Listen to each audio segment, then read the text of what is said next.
హైదరాబాద్ మాదాపూర్లోని దుర్గం చెరువులో దూకి ఓ సాఫ్ట్వేర్ ఉద్యోగి ఆత్మహత్య చేసుకున్నాడు. ముషిరాబాద్కు చెందిన బాలాజీ నాలెడ్జ్ సిటీలోని ఓ సాఫ్ట్వేర్ కంపెనీలో పనిచేస్తున్నాడు. ఈ నెల 24న ఆఫీస్ నుంచి ఇంటికి రాకపోవడంతో కుటుంబ సభ్యులు రాయదుర్గంలో 25న పోలీసులకు సమాచారం అందించారు. దీంతో ఆఫీస్కు వెళ్లి విచారించగా 8 గంటల 30 నిమిషాలకు బయటకు వెళ్లినట్లు గుర్తించారు పోలీసులు.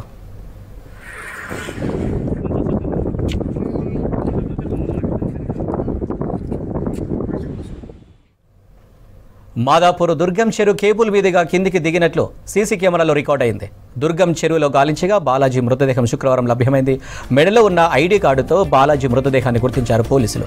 బాలాజీ మృతికి ప్రేమ వ్యవహారమే కారణమని పోలీసులు ప్రాథమికంగా గుర్తించారు.